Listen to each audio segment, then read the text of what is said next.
Right now, we got Breezy the Twerk Goddess and Bobby. They are from We Heal Different Studios in Richmond. And they are live in the studio. What's up, ladies? Hi. How y'all doing? I'm good. Thank y'all for coming through. First let's tell the people, let's start off with Breezy. Tell the people a little bit, Breezy, about, what are y'all movement about and what do you do specifically? All right, so I am Breezy, the twerk goddess, like JR said, and I am a dancer, I'm a mama, I'm a birth worker, massage therapist. When you say a birth worker, what's a birth worker? So I work with mamas. I support, the more popular term now is called doula. I just don't really fully resonate with the term doula because when you look up the etymology, it means slave. And I'm just Is that right? Yes. Okay. It's like, we are much more than that for mamas. Like, we support with advocacy, with information, with, heck, I intertwine my massage with, the services that I provide for mamas. I'm a herbalist, so it's just much more than being a slave. Yeah, it's like that just don't do it no service. So I'm a birth worker and co-owner of We Heal Different Dance and Wellness Space with my sister Bobby. And what is We Heal? Well, let's bring Bobby in. Bobby, what is We Heal Different, and what exactly do you do with the company? Hold on. Go ahead. So We Heal Different is a dance and wellness space out of Richmond, California, and it's family owned, it's sister led, and it's all about creating a safe space for women to be able to explore their sensuality and express themselves and be outside of societal standards, and just be able to be free and like have fun and work out and do that in a healing way, and where it's not feeling like you have to hide yourself or shut down parts of yourself. You can just really express yourself. And we also have just community stuff where we do like poetry nights and movie nights and trauma release ceremonies and all kinds of stuff for community as well.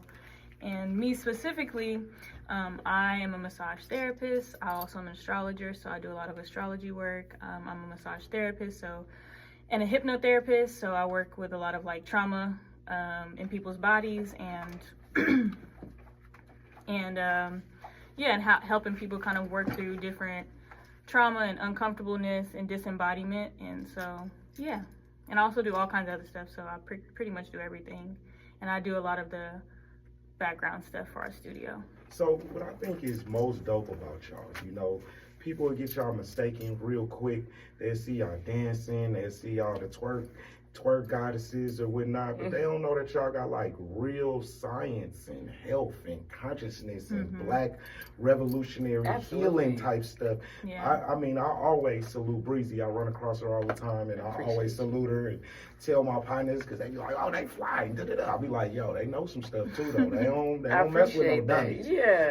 Tell them Breezy don't always do that. Yeah, he really do, and I appreciate you because you always showing love and educating folks, and that's huge. But to me, that's the most important thing about y'all. Like, of course, y'all sexy and y'all could do the twerking thing and all the dudes watch, but y'all could teach us something. Yeah. What made were y'all into that first? Of course, y'all women in the black community, so dancing is a part of black culture, but what made y'all put the science with it?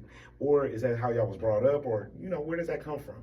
That's funny. I feel like, and I tell the story all the time about, like, when you're growing up and your mom's like, come do that little dance. That was literally it. So we had a fish fry, had a family gathering, whatever it is, little get together. And, when we commune, there's always ceremony. We always dance, we always eating, we having a good time. And so my mom would always be like, Breezy, come do that dance or whatever. And the whole family will all just be dancing together, And I think that for me was big because it showed me, my mama let me be myself and express myself, and that shaped how I kind of took dance where I took it as an adult. I feel like because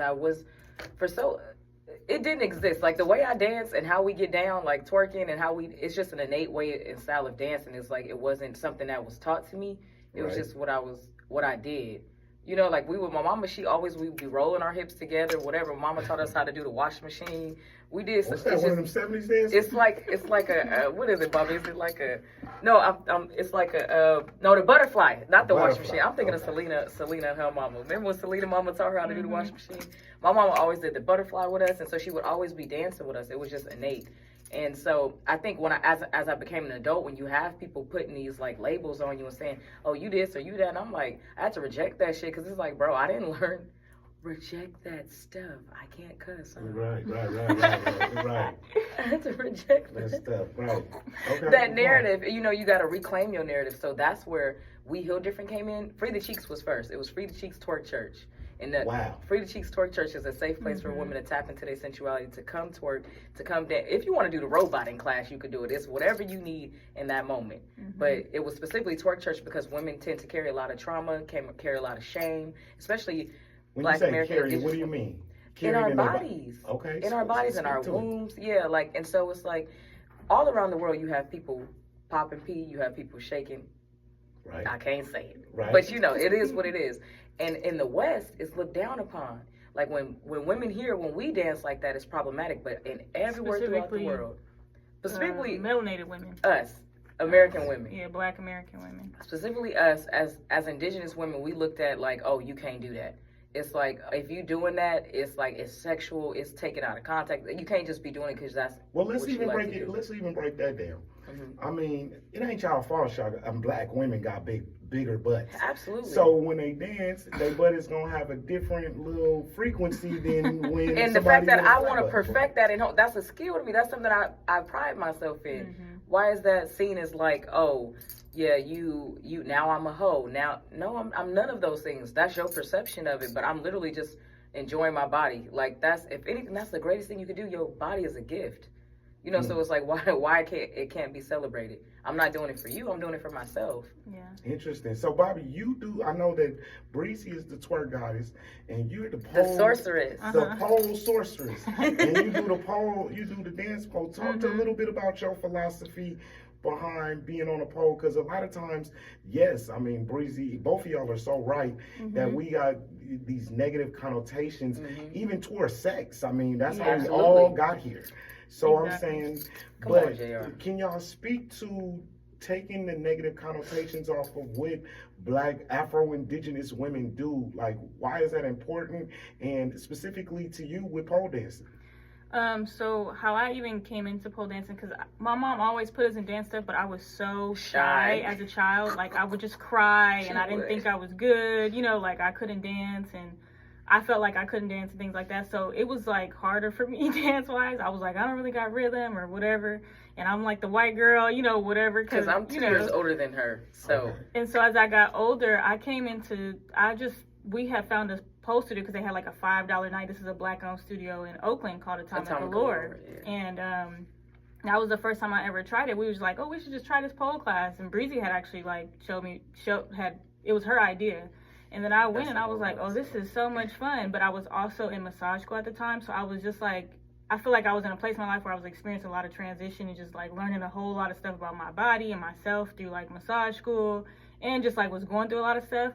And I found that like dance for me was like such a it was like therapy. Like, I would go when I had a rough day, or if it was like I was stressed out, and I would feel so much better after I like danced or just like learned a new move, like, you know. And I just was also like becoming so more stronger, in touch with my body and like what I actually was feeling in myself, and like the things that I was learning in like massage school was starting to connect more, like all this anatomy. And so I was like, I went through a phase where I was like pissed off because I was like, why didn't we learn this in school? Like about these just things about your body, like learning your anatomy, learning your muscles, learning how your body works, right? They want to teach you like biology and chemistry, but it's like, why are we not learning about our actual, you know? Well, give us one fact. What's one fact about your body that you think people really don't know, that you was kind of surprised and you were like, why we didn't know this earlier? Well, I think there's a big, it's understated how much everything is connected. Yes. Like, Western society takes everything apart, and you look at like, oh, you're having mental health issues, oh, you're having a physical issue, but it's all connected, right? So if I'm like experiencing, you know, mental stress, we don't realize how much stress actually really like breaks down our bodies and literally literally weakens our immune system. So you're more susceptible to getting sick if you're stressed out, like, which is why we have like all these chronic issues in our communities, because everybody's always stressed out. We're not moving our bodies. We're not like getting outside, getting sun. You know, like when you're depressed, you like want to be inside. You stay inside. You end up like not doing anything. And so movement really is medicine. And I think it's so understated. Like, you know, even just like when you think about, one of the examples that I always tell people is like when they have like a, for example, if there's a school shooting or something, if you ever pay attention, they always send out like trauma people who just will have people just doing like the butterfly, where you literally just tapping to basically like get movement in your body and get both of your brains to, you know, start to sync. It's called bilateral stimulation, right? That's the like technical term of it. But it's like literally movement is medicine. It helps you process things and help you really tap into your subconscious mind, where everything like your habits and your reactions are stored, versus like your conscious brain, which is like goal oriented and like, oh, I have to get A to B, right? Your subconscious brain is really like where all the like trauma and stuff is stored. And so when you're moving and you're able to like take the have an ability to take the focus off of like being so critical and like in your conscious mind, your brain is literally able to help you like release trauma and work through and process things in a sense. And so doing that through movement is like really helpful. So it's like you see people, we've had women in our classes who will just break out crying because they're like, whoa, like I didn't know I was gonna feel like this or this was gonna happen today, you know, like. And it's from us just checking in and just allowing people the space to like really cultivating a warm and like nurturing space where women can just like be, you know, be held and witnessed. Yeah, I think a part of it, like a lot of it, what people don't see, which is so funny, is that they don't know that it's sisterhood is at the core of everything we do. Like this is my actual sister. She came 2 years after me, and I'm the oldest girl, so there's a bunch of them after, and it's like that is something that we don't take lightly. And if you look at the world today, sisterhood isn't promoted. It's really promoted for women. Period. Relationships can we in go, general or not. Can we go? You know, we're in such an isolated space of like dog eat dog world. Yeah. Like you got to get what you can get from people. Hello, can we? Okay, exactly. That's what I'm saying. Like it was intentionally done. You know, so. You have like we trying to like remedy that. Like that's what happened with how we got the studio. The studio came about 2 ways. There was a relationship I was in, and I felt like this man was acting like my sensuality was just for him. Like I couldn't be a sexual or sensual woman outside of my relationship with him. So that prompted me to find this dance class where I'm like, me and my sister finna go, because I should be able to dance sexy for myself and be in tune with myself before it's for your pleasure, right? So, but a lot of women aren't taught that. We're not socialized in that way. And so that was one. The second thing is when we got to certain dance spaces, it was like cold. It was very competitive cold. And like it was very it wasn't warm. Like cliquey and like and it wasn't safe. Really like we her, intentionally, you know. So we started teaching, and we would hold circles. Like it was for us is hella violent to be like bring women in space and be like, now shake your butt, pop your butt. Like or no, just like dance, like just dance. Like there's no communication, no. That's who are another you? thing Who too, am I? like, how you feeling? Healing is relational. Yes. Like it's so relational. You don't even realize. A lot of times people don't even realize they triggered by something unless they're in a relationship or in communication with another person. But if we just isolate all the time, we don't have to deal with whatever our issues are because nobody's like, you know, bringing that up for us or like responding to that or you know like challenging that. So you get to just be like, this just how I am. Versus like in community and in relation, you have to be accountable. And you also have to learn how to work with people and deal with things. And we've just naturally did that because my mom always taught us to be close and like we honor and love each other and take care of each other. So we just naturally had to like do that throughout our lives. Like we have to learn to like figure out how to get along or work past our issues. Yeah. My mama in community, it's like we see people all the time and they're like, I'm so like, I love how close y'all are and da-da-da-da, but it's like, we actually work towards that. People think just because you have family. Joe Jackson, mama didn't play. If I was being disloyal, I was getting a whooping. Exactly. If you out in public embarrassing your sister, turning on your sister, anything, that's a whooping. If we didn't get whoopings for stuff. We didn't get in trouble for the typical things that people were like, oh, you got an F in school or, you know, stuff like that. It was loyalty, love, respect each other. And how many of it is y'all? It's 7 of us. All girls? One boy. My brother's the oldest. Okay. Well, let's go to some music, and I'm going to come back to We Heal Differently. The women from We Heal Differently. We got Breezy, and the pole sorcerer Bible is in the building, so y'all make sure y'all stay tuned. Thank you, JR. I'm sorry, my mouth.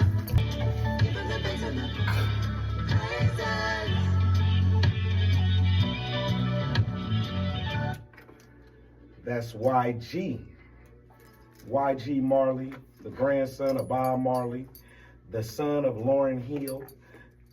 Y'all make sure y'all go check that out. It's called Praise Jai in the Moonlight. You know, we got a lot of ratchet music out there, a lot of disrespectful stuff, and I'm not gonna front. Every now and then I dip in and like a little negativity too, but we need to balance it out, y'all. We need to have music that appreciates people, that appreciates life, that celebrates a love, that celebrates us in our Africanness, in our indigenousness, in our womanness, in our masculinity. So, I mean, we need all of that. But for y'all that's just tuning in right now, I got the twerk goddesses, the sorceress Bobby, the pole sorceress, and Breezy the twerk goddess from We Heal Different, which is a healing dance studio in Richmond, California. We was here just talking about, it got too deep for me, y'all.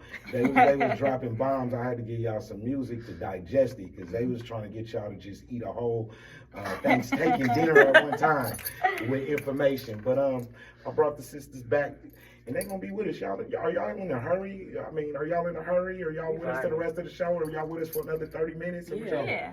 Okay. So we talking about We Heal Different, and we talked a little bit about how y'all got into it. What has the results been? Like, every now and then I check in on y'all Instagram, and I see y'all always have a whole host of women, whole bunch of different faces all the time.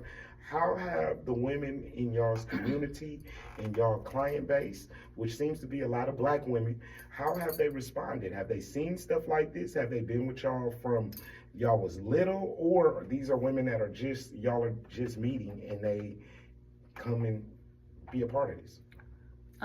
We have women from all over that we just met, that some people we probably knew them in school, then they came around, or, you know, it's literally women from all walks of life. And the biggest compliment that I hear us get is like, whoa, I just feel so at home here. Like, it feels so good here. Like, it just feels, people say that all the time to us, and that's like so much of what we want to nurture and create, is like this just really natural feeling space where people just feel good, you know, like a feel good space. And so it's so nice to hear us always get that feedback, and people saying that it feels like such a special place, that they feel seen and heard and like appreciated, right? Because it's a lot of studios that people go to, and it's catered to white women. It's like very capitalistic. It's very like, get what you supposed to get and then get on. Like, we don't really care about, you're just a number, really. You're not.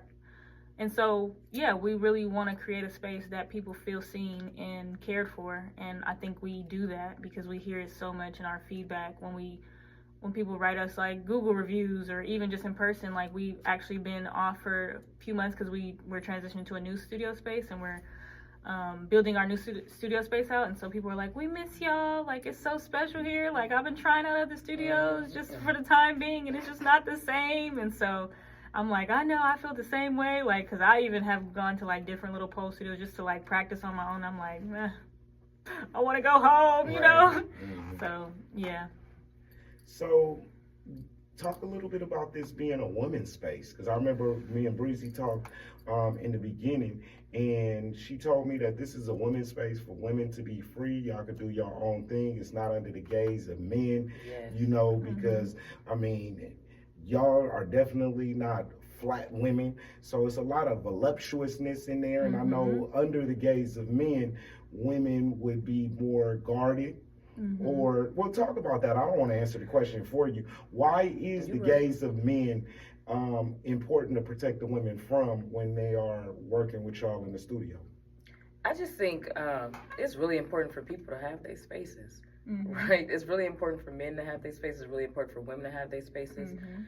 Even, I think, prior to capitalism, colonialism, you just had a natural gathering of people, right? You have different ceremonies and rites of passage. Even when you were young, like, the men would go through a certain rites of passage, women would go through a certain rites of passage. It was different ways that people kind of were in ritual and practice and ceremony, and kind of were socialized in a sense, you know? And so it's really important for us to have a space away from men where we can check in with ourselves, you know? And it's, I think, again, when you talk about like just how women are socialized, we grow up to kind of, you know, put ourselves on the back burner for men. I've seen a lot of women do that. I've seen a lot of women, you know, kind of like martyr themselves for the sake of a relationship, for the sake of what society says that a woman should do. So the space is for you to tap back into yourself, and you can't do that without sisterhood. Any woman that says, "Oh, I ain't got female friends," it's a big red flag, because you really do need women. Mm-hmm. There's so much power in sisterhood. There's so much power in communing with other women. There's so much wisdom that can be shared, so much knowledge, and that goes both ways, from the ancestors, from the elders to the young ones, and I learned so much from my daughter. She's one, and it's like, she's learning from me, but I'm also learning from her. And I think people tend to forget that, just because we are in survival mode navigating capitalism, but it's like, it's so much wisdom, and so that's why we have those spaces. But you know what else I notice about y'all? Y'all stand in y'all's womanhood, but it's not an anti-manness. Oh, no. Yeah, a lot of times when you get women that's in this womanhood, it's like an anti-manness where a man can't respect it, because you hate me. You say you love yourself, but the love of yourself is predicated on hating me when I don't even know you. Yes, You know what I mean? Because Say somebody harmed you that was in the same suit as I'm in, don't mean that I'm responsible for that. Yeah, and that's why she need that space to process, right? Because what's coming up for you? What's going on? That's not normal. Yeah. Talk to that. I think we've normalized hating each other, really. Yeah, and then don't even see, like, if you zoom out, like, this is literally like it's a system that has been crafted to literally do this, and it's working perfectly, because as it should. As you see, it's like it doesn't even need a person behind it anymore. The system that has been crafted to create the divide and the poverty and all this stuff, it's literally working as it should be, and we actually have to work against it in order to really recreate and like find those like pathways back to each other and back to respecting ourselves and each other and loving each other and not loving ourselves. And so we definitely, like, I have brothers, I have a dad, I have a nephew. Like, when I think about those people, I love those people, and I want them to have spaces for them as well, that they can commune and be with other men and like find things that they like and learn new interests about themselves. And then I also want to make sure we take care of women, and we get to have spaces, and we don't have to always be so reliant on or like codependent in a sense where it's unhealthy, right? We get to have, like, you get to show up fully, and so that you also show up fully in your relationships, and you're able to really have healthy relationships because you have a healthy relationship with yourself and with other women, and just in the world. And you get to really process and work through stuff in our classes, whether it's on a like talking level, because we actually do have moments where we check in, we do check-ins in our classes, and then we also, a lot of stuff gets processed. Like, I think talk therapy is fine, but I also feel like we heal so much through like alternative ways of healing. That's why I do like hypnotherapy. That's why I teach dance. Wait, stop. What is hypnotherapy for those of us that's not in the medical genre? So hypnotherapy is basically alternative therapy. It's not so much talk therapy. It's more focused on connecting deeper into your subconscious mind and being able to process and work through things on a level that isn't so much where you have to constantly keep reliving the trauma. So it can be, for example, if you even think about like sports people, right? Like Tom Brady does hypnotherapy. He does like skill rehearsal. Before he plays a game, he imagines winning that game. You know what I'm saying? Visualization. Yes. So things like that, those are all different pieces of hypnotherapy. It's like literally like using your brain to its full capacity and learning how to like, heal yourself in that way. And a lot of stuff we naturally innately do. It's like when you're nervous, you notice you start moving around, or you start tapping your foot, right? That's how your body's like being like, okay, we need to process this energy and like move it out in a certain way, right? So all those things is like, what happens is we have all these things innately, and then we get it sold back. It gets sold back to us, and then packaged as like, oh, this like fancy stuff, but it's like, this is shit we do, we do all the time, right? It's in her too. So yeah. That's what's up. So Bobby, were you always somebody, as a youngster, were you always somebody that was kind of into health and psychology? Yes. Or you were? When I was a kid, I wanted to be a scientist. I was like, I want to be a scientist. She went straight from high school to massage school, and the whole family was like, what the? That's like such an old soul. She got a little owl tattoo. It's very fitting, because we used to play Scrabble. Let me just give you this example. So the game Scrabble, Mama, she always had board games. We played Monopoly, Scrabble, all the things. But Scrabble was the main one that everybody loved.